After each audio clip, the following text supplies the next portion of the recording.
Welcome. You're with Reverend Dr. Floyd D. Harris, Jr., the International President of National Network in Action, also the founder of Real Talk with the #1 Doctors, is Dr. Gene Kennedy, and myself, Dr. Gene Kennedy, is based out of Atlanta, Georgia.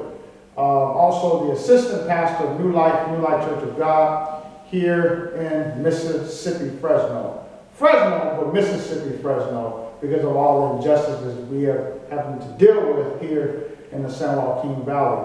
Have an exciting show for you today. Have a good comrade here that is with me today, Mr. Castro, someone who has been living in the San Joaquin Valley for many, many years, a man that I really do respect, a man who stands for something, a man who don't go along to get along. And so I have a lot of respect for men like that. And I thought that today is Sunday, first Sunday, felt that it was important that we bring him on my TV show to talk about what is going on across the world, what is going on in Mexico, what is going on with the police killings and shootings that are taking place all over the United States, but not just the United States, but also Fresno. Fresno is a very unique place. It sits right in the middle of nowhere.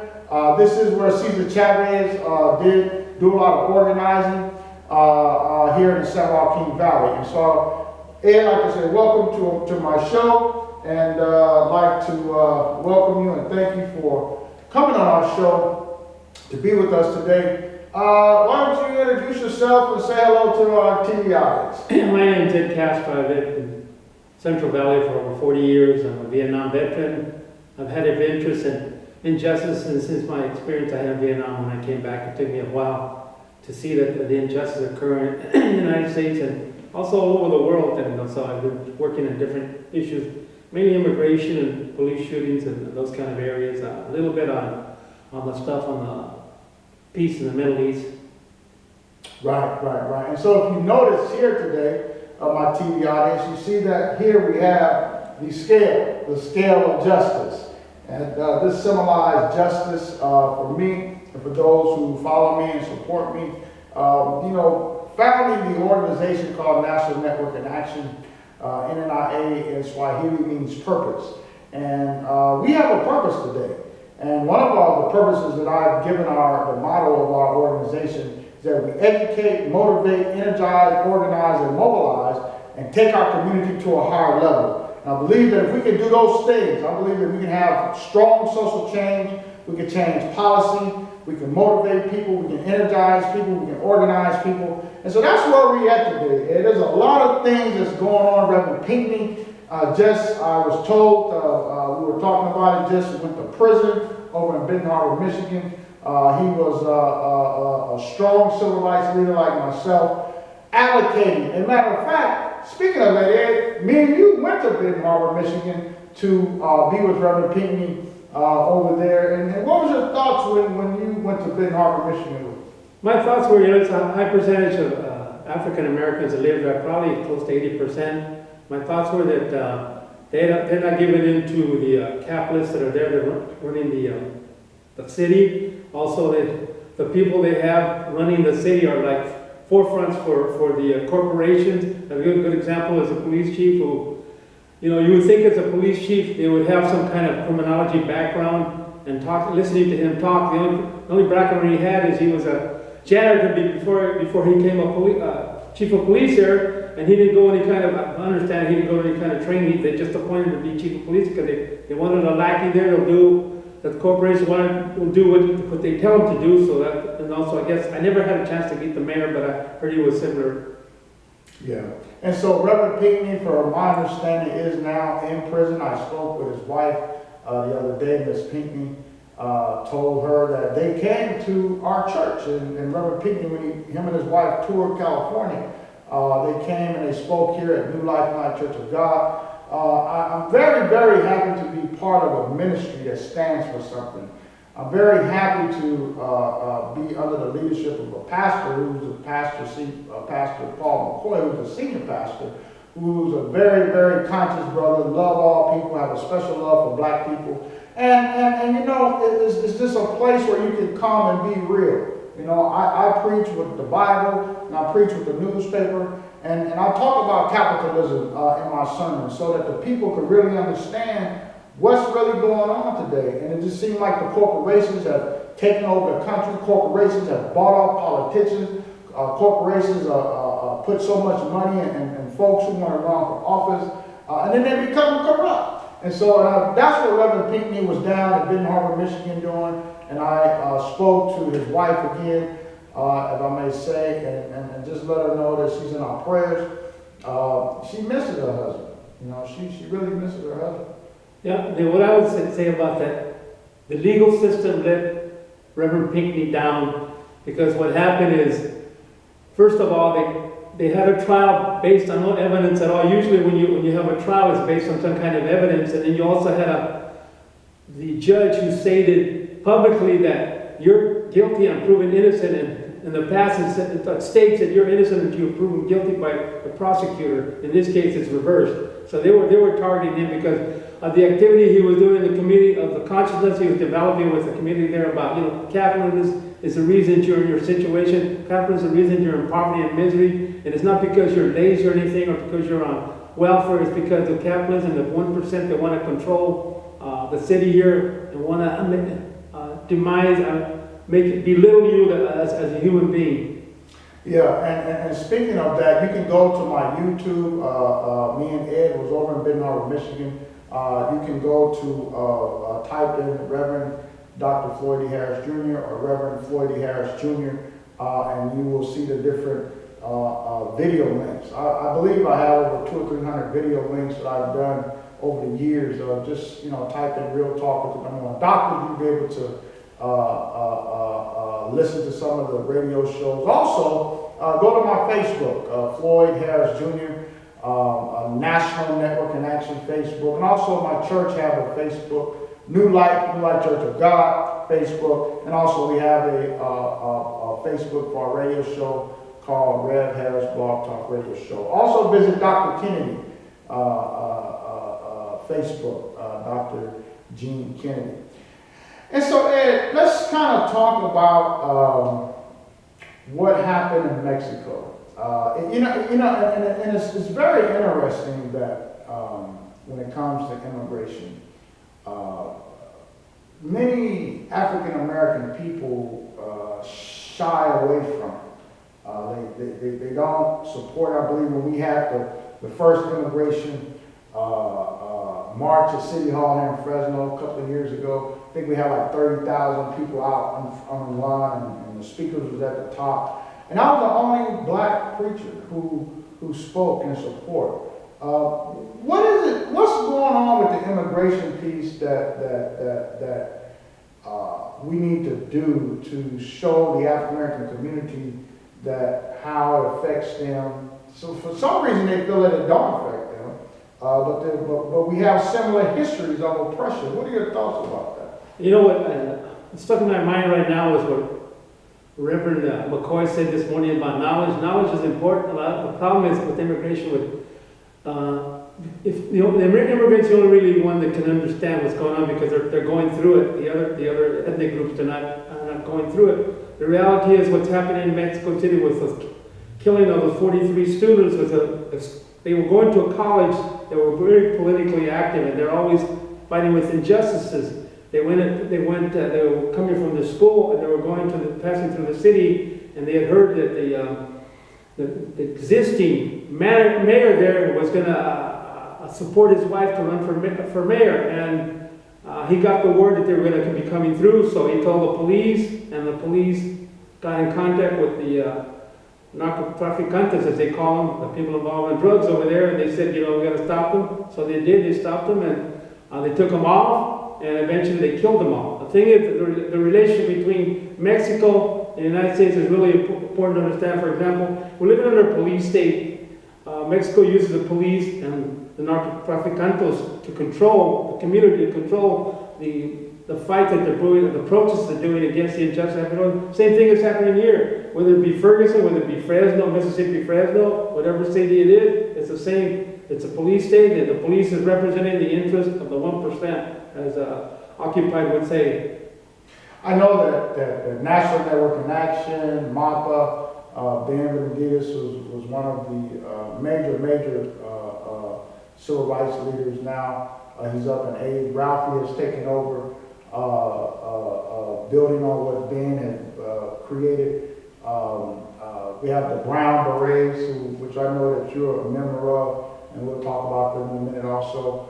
I just think that this violence that's going on across the country affects everyone, you know, and we have some people now that feels that what happened to Michael Brown and what would happen to Eric Gardner was something that they deserved. And it's like, we still sit in a time of slavery. We still sit in a time of capitalism. We still sit in a time zone where that the white supremacy is still here, but we want to act like that is not here. I believe that white supremacy has gotten into different religions, Christianity and different religions across the country to paint up a different type of approach that, you know, we're not like that, you know. But yet, if you go to my Facebook, Floyd Harris Jr., you will see that someone sent me a song here, and I'm going to send it to you, that they made of Mike Brown.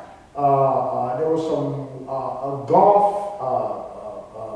fundraiser, and this band was playing.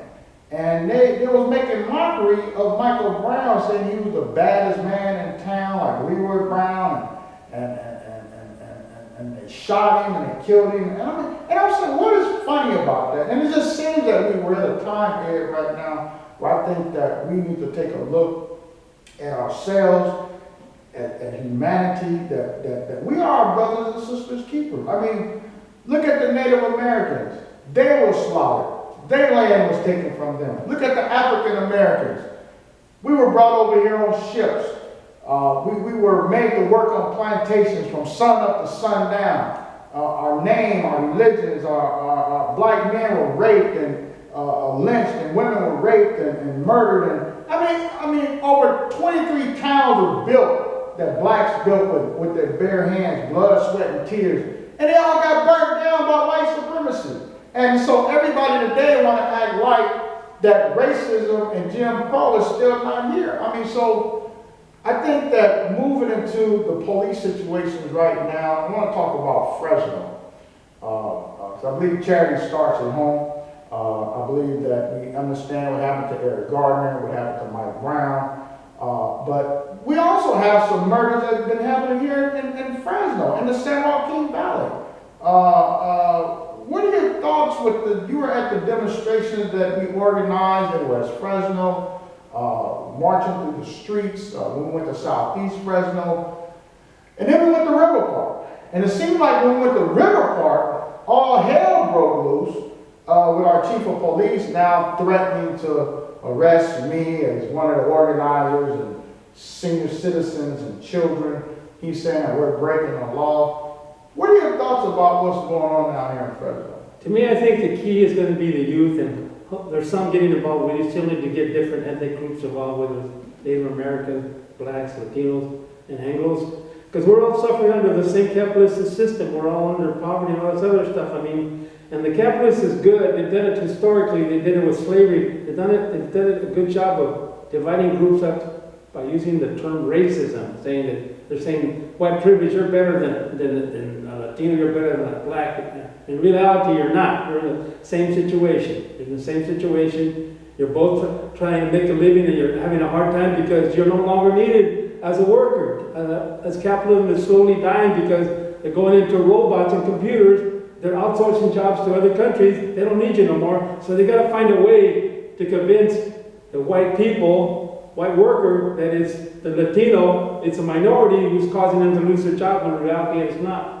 And when you speak of the word minority, I really have an issue with that word. And I'm going to tell you why. Because, you know, when we came over here as black folks, African people, the Native Americans was occupying the land we came. To me, that we were the majority. And the life of me can't figure out how were we the majority and then we came the minority. I mean, even if you look in prison right now, we are the majority in prison. We're not the minority. But who is the minority right now? real reality. The reality is based on the latest census. It's the Anglos that are the minority now in California. I think that we're over 50% of the, or close to it, of the voting age population. So we're not.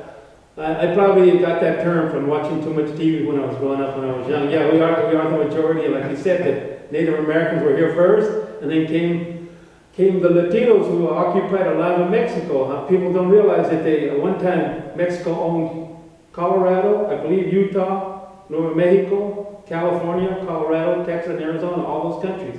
And because of the capitalists said it's called manifest destiny, they said that we're going to take it over. So they did. They threatened Mexico. They threatened, what's his name? I can't forget his name, that general who gave the land to the United States. I mean, that's history that the United States has had of annihilation. And talking about annihilation, there's very few teachers, Ralphie, I think, is one of them, that talks about past history, which is important to understand what they've done in the past, annihilation of different ethnic groups. They don't want to talk about that. They don't want to talk about that, especially in the white community. They want to talk about that. Well, we didn't cause that. It was our ancestors. But that's important to know about it now because that's what we're going through again. Trying to annihilate us. And it's funny you say that, Ed, because I hear that a lot. People say, well, you know what? I wasn't born back then. I don't know what you're talking about.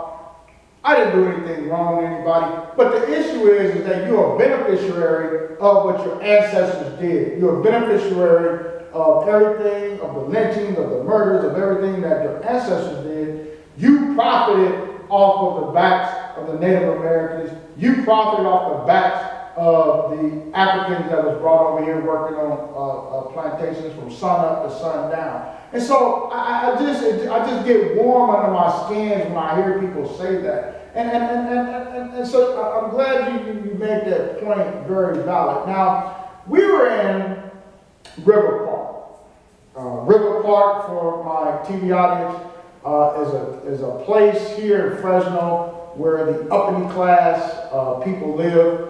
The voting base is very large out there north of Fresno. We organized over 100-something people to go up to River Park to practice our amendment rights. We occupied the four corners. We marched through the streets. We went through Pinedale, which I was told was a camp at one time. A conservation camp at one time that I believe Ralphie was saying during his speech when we were there. And Pinedale is an area that's been oppressed, that's been left out, kind of like West Fresno. You have all these big businesses around the Pinedale, and so we went through there, chanting, whose streets, our streets, no justice, no peace. Was handing out leaflets to everyone, getting folks involved. That's the grassroots movement that we do here.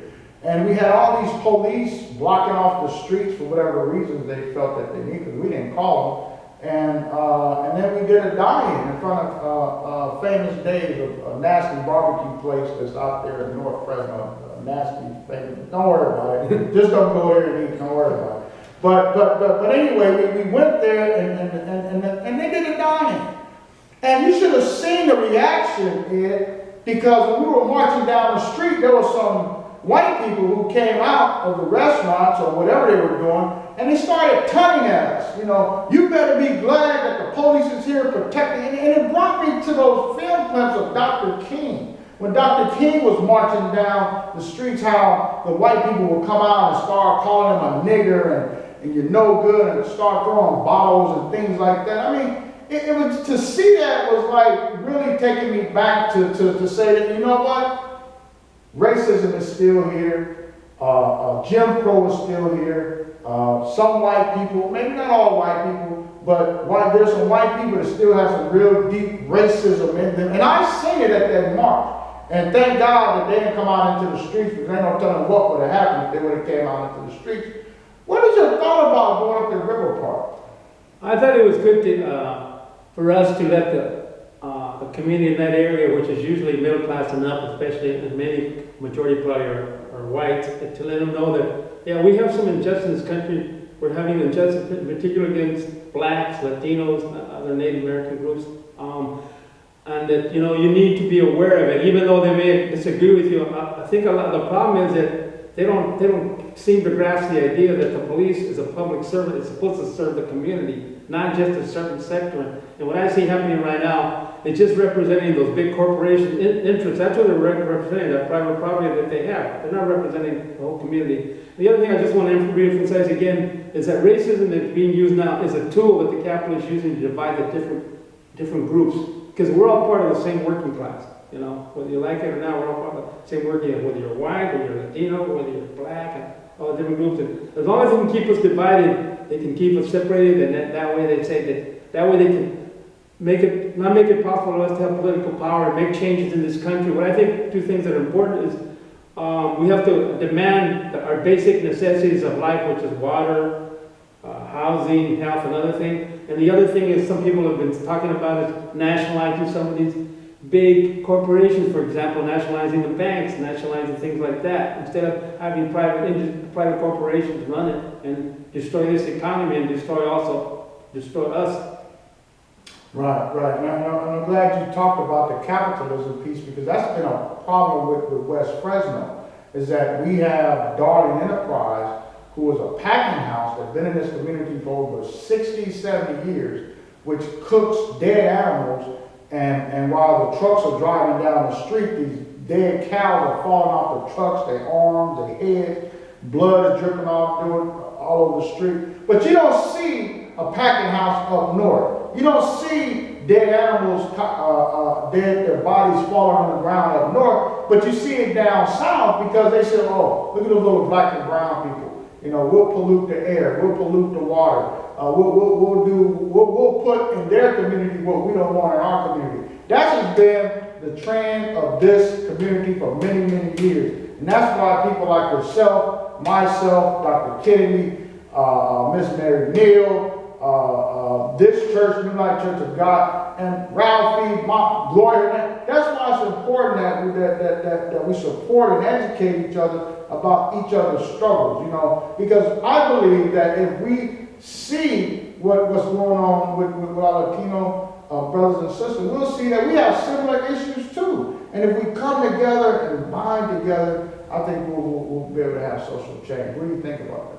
Yeah, there's going to take a lot of people. You know, you got to take small steps, but then as we grow, like some comment I went to this meeting, I said, well, why don't we make these changes? Well, we have to have we have to have the people. Right now, the capitalists realizes that we're divided, and they realize that we don't have a political power to make changes that are necessary, especially with the way capitalism is going. It's destroying itself. I mean, the average person doesn't really have any concept of capitalism until maybe they might have got a little bit after the occupied stuff started, but they still don't have a sense that capitalism is driving the economy, the downfall of the economy right now at this point. And so we have to start, like you said, educating ourselves and seeing that we all have common interests and common issues that we have to deal with. Right.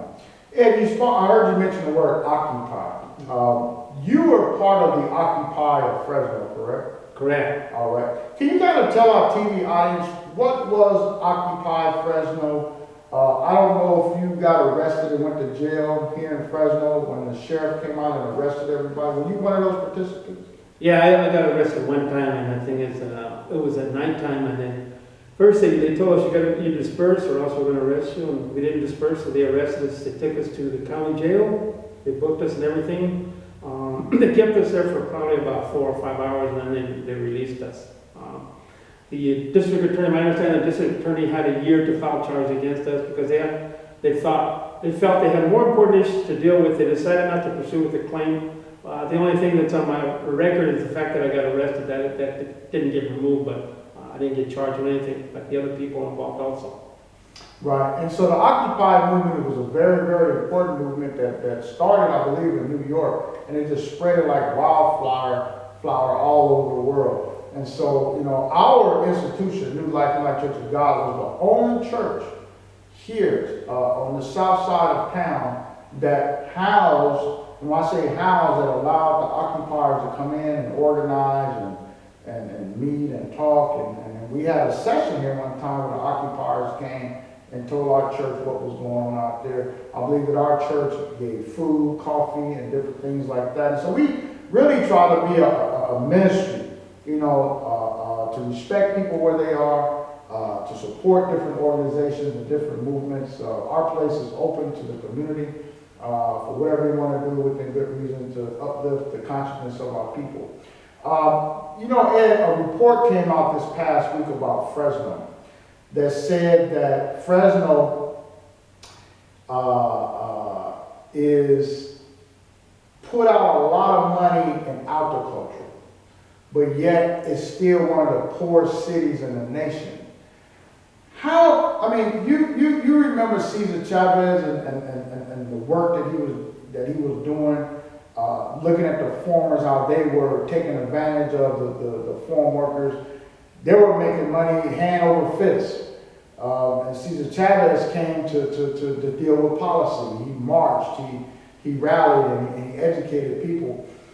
How is it that today, Ed, that San Joaquin Valley pushes out over $7 billion a year, but yet Fresno, Delano, Bakersfield, Merced has poverty in an area that should be flourishing with that type of money coming out of here? How are we the poorest in the nation with all this agriculture here? I think one of the reasons is, democracy is not fair and equal to everybody. We have a disparity of wealth between the rich and the poor, the 1% and the 99%, and also the 1% has the money to send lobbyists to Washington, D.C. and use a congressman to pass bills that supports them. Like, for example, I've been reading a book on Boswell. For many, many years back in the 30s and 40s, he used to grow cotton, and they passed a program where they told them, you don't have to grow cotton, we'll give you a check every year. So one check, I think I recall, he got $20 million, I think it's $20 million, and the reporter asked him, you remember getting that check? He said, no. They don't see that as welfare, but as soon as poor people start getting a welfare, they say that you're committing fraud, that kind of stuff. I think that the poverty has a lot to do with the wages too in Central Valley. Ag interests make a lot of money. They say they don't, they're always kind of broken. And then with the drought and everything else, but they do make money. It's the working people, especially in the agricultural field, they just barely make enough to survive. They don't make enough to improve the livelihood of their family, of their kids and everything else. So basically, what the newspapers say, and please look this up. Go to YouTube or Google and type in poverty in Fresno County or the San Joaquin Valley. You will see this report that talks about the amount of money that's generated through here, but yet the people are still poor. The newspaper said if you're a farmer, then you're doing good. But if you're the laborer, the person who has to pick the tomatoes and the cabbage and the greens and all that good stuff, then you're the person that's going to be poor. You're the person that's going to be oppressed. How do we change that, Ed? Well, I guess one of the things that I think certain groups don't want to do, but I don't know if that's going to work, is by getting undocumented, for example, undocumented immigrants to be U.S. citizens so they can register to vote. That's one possibility. I think on the local level, you might have more of an impact than the national level. The national level, the conservatives have too much control of different states through gerrymandering, so they can keep their people in power for a long time unless that gets changed. Talking about San Joaquin Valley, there was a study done back in the 1980s. I can't remember the congressman in the area that requested it. It showed that, I think it was 84, 83 somewhere, which showed that the poverty in the Central Valley compared to the poverty in the South, in particular, Mississippi. And what did those politicians do? They got the report, they put it away, they didn't do nothing with it. They didn't pass any kind of legislation that would help decrease the poverty that was happening in the Central Valley. So to me, Ed, as we're coming to a closing on our show, it seems that poverty generates money for a certain interest group. It seems that if we eliminate poverty, then we will probably eliminate certain jobs for those who may be in Washington or the city of Fresno or the Board of Supervisors.